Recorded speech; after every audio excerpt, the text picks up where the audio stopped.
Hey friends, driving back from my parents' house on Easter, we had dinner, and I feel like every time that I go there, I am being tested on the growth that I have been working on as far as my emotional intelligence, my emotional growth, my emotional reactivity,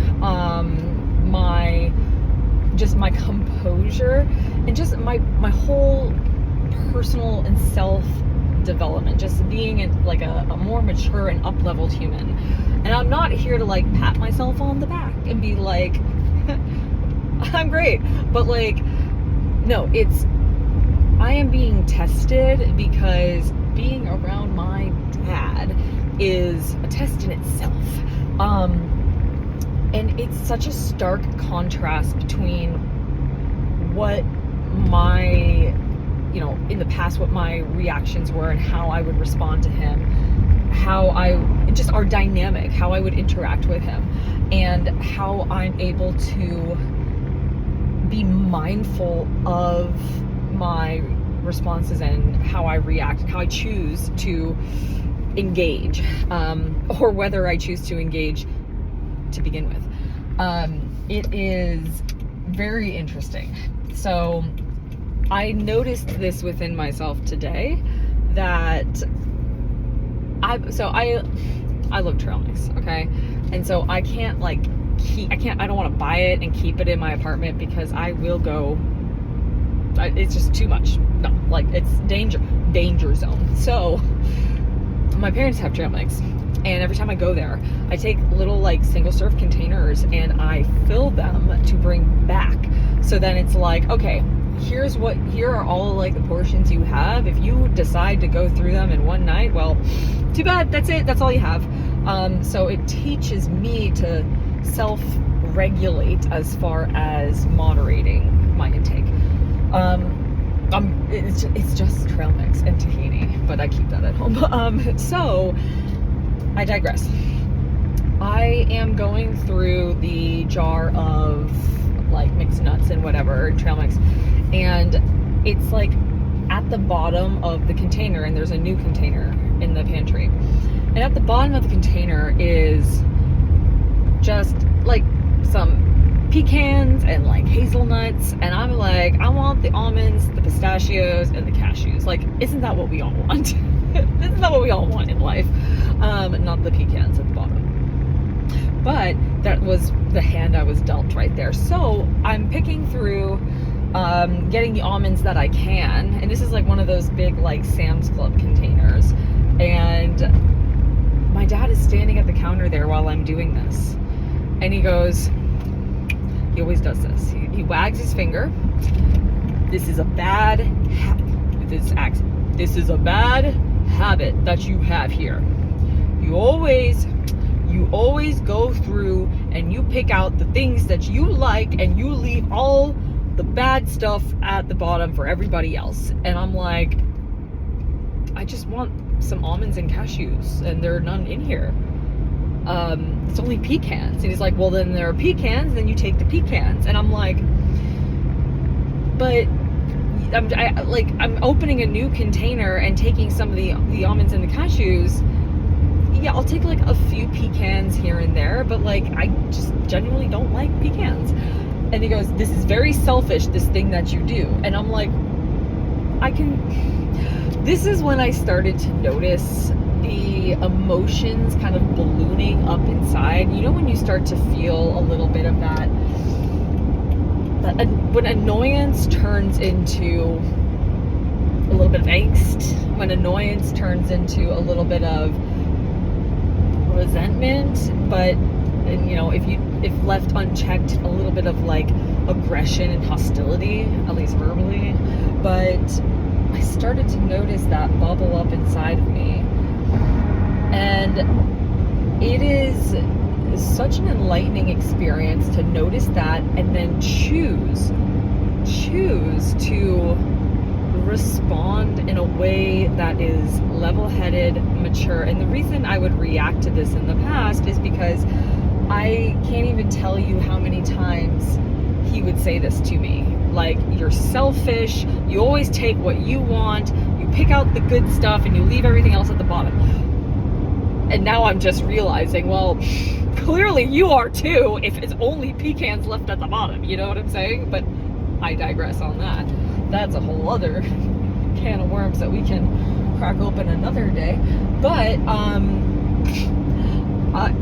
in that moment, I'm like, hey, okay, so I can see that this is bothering you, and I, you know, sorry that this is bothering you. I just really don't like pecans, and I wanted to bring some of the nuts back. And he goes, it's not bothering me. I'm doing this because it's going to get in the way. This is going to affect your relationships. This is why you're not in a relationship. And I'm like, pretty sure it has nothing to do with pecans. But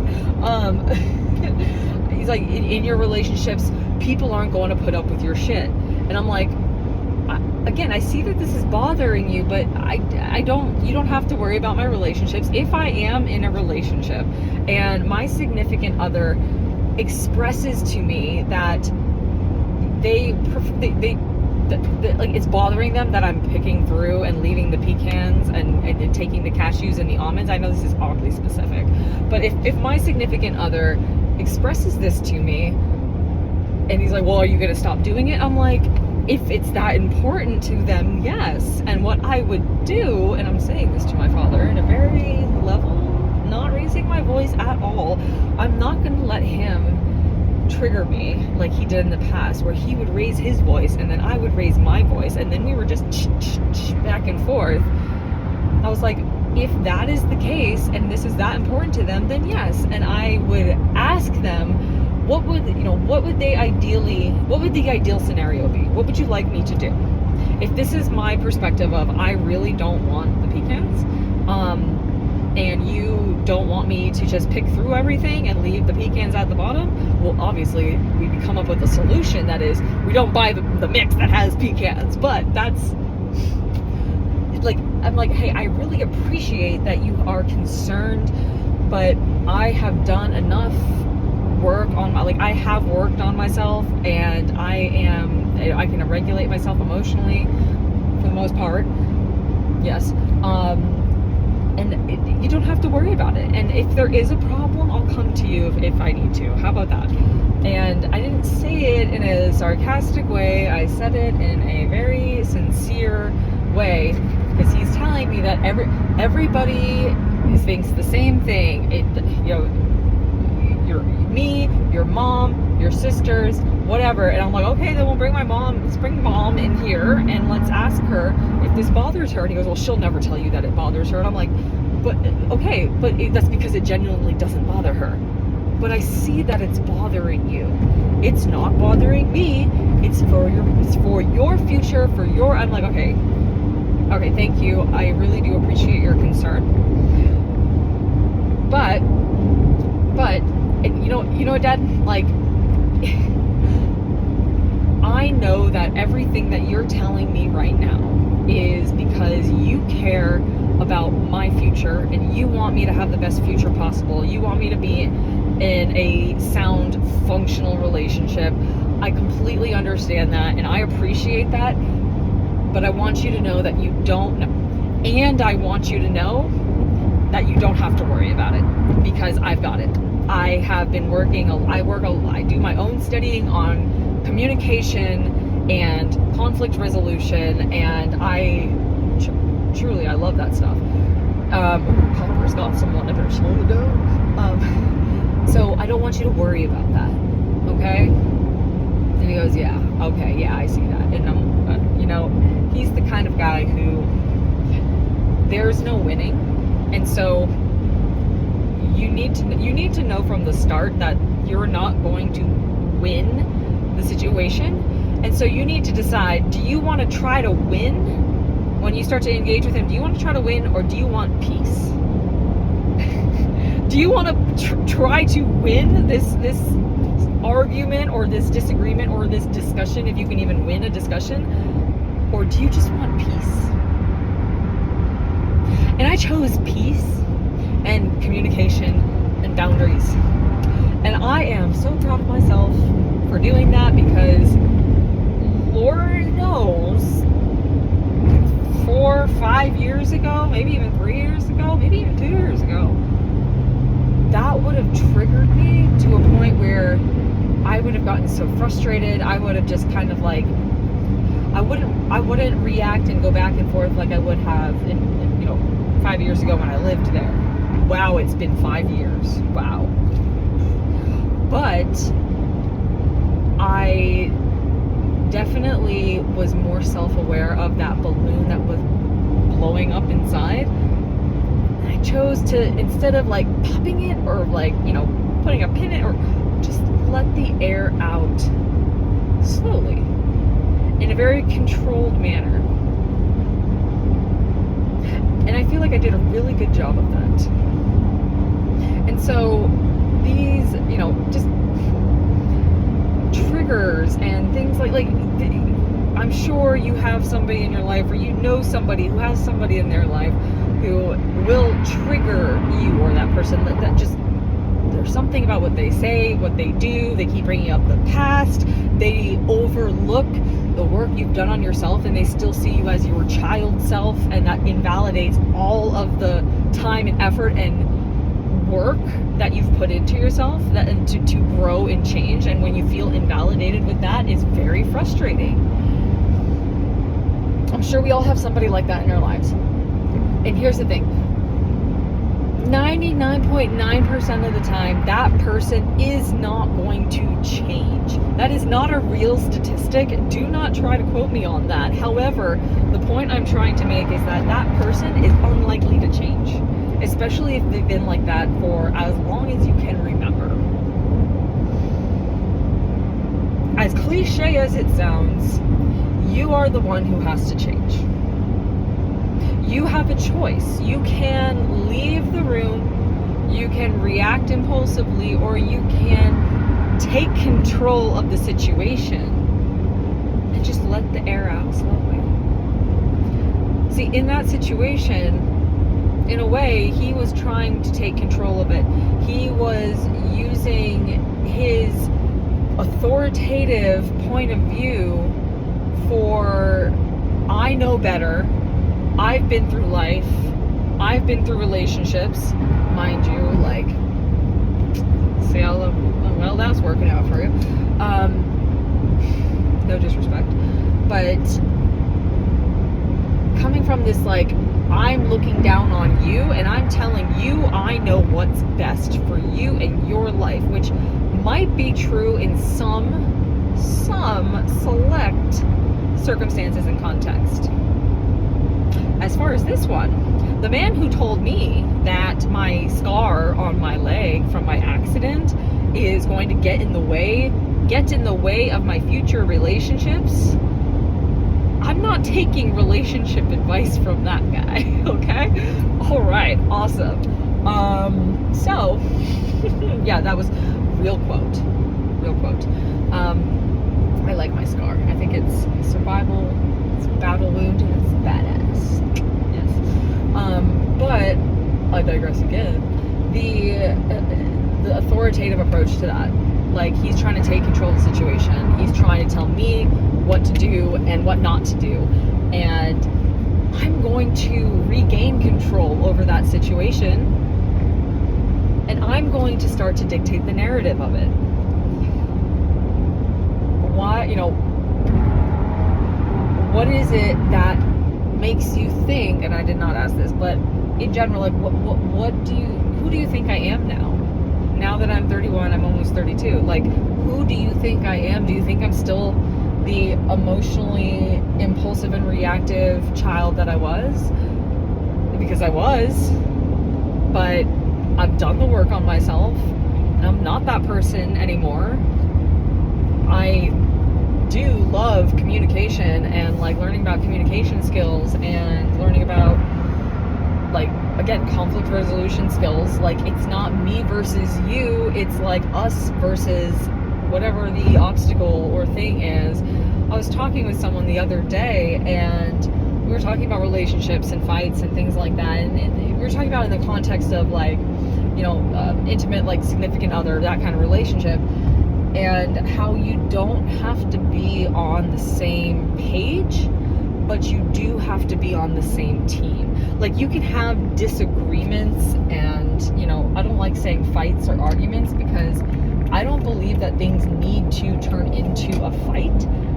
Like, I really genuinely don't. I don't think that fights are necessary. I think that we all have the tendency to see, to have different perspectives, and we should have different perspectives. That's what makes life interesting. However, can you respect that person even though they don't share your perspective, even though they don't share your opinion? Like, no matter what, you're still in the relationship. What do you want the outcome to be in this? What is the resolution with this conflict? At the end of the day, you want to move past the conflict, find out what's at the root of it, find out what needs are not being met and what communication is not being spoken, learn each other's language, and at the end of the day, you don't have to be on the same page, but you do need to be on the same team. And what the team wants is victory.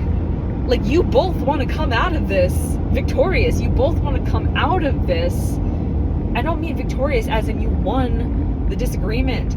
I mean, you want to be victorious at, like, you want to still have a loving and peaceful and mutually respectful relationship. That's what you want out of it. Who cares about the argument? Because this little argument is going to be about whatever the thing is at the time, right? And it's never really about the thing. It's about what the thing means. It's about the meaning that we assign to the thing, and it's about the needs that have been unmet and that we are projecting onto other things. However, winning in this situation, the team winning is the relationship winning. Does that make sense? When your relationship wins, you both win. So let's be on the same team. Hey, Dad, and I don't know, I'm changing context now. Hey, Dad, I know you want the best for me. I want the best for me too. We are totally on the same team. But I'm not liking the play from this page in your playbook. So, like, let me show you my play, and then maybe we can just have a discussion about it. And maybe we can clear up any miscommunication or misinterpretations, and so that we don't misconstrue what the play actually is, and what we don't want to lose sight of what the goal is, and that is a victory for the relationship. We both win. Anyway, I just thought it was interesting because it's not only, being aware of this and having this self-awareness, but it's such a cool feeling to be able to reflect on this and be like, I was standing in that same spot, probably doing the same thing I was 5 years ago. And this time, it was a completely different dynamic, a completely different energy between us and within me. Because he's spewing out that negative, critical, harsh energy. And again, even if his intentions are good, it is not executed very well. It's not executed with tact. But it's being able to keep that calm and peaceful energy, that mature energy. It's really cool to flash back and then fast forward. Is that really necessary? Apparently that's necessary. Okay, whatever. It's cool to see that, hey, I was here and now I'm here. Well, rather, I was here and now I'm here. And he didn't change. He didn't change a thing. That growth was all me. And I can acknowledge that, and I can celebrate that. So, anyway, that's it. Happy Easter. I am coming home with a car full of, well, you can't really see it, but a car full of she's. The perks of living somewhat close to your parents. You can steal all their food.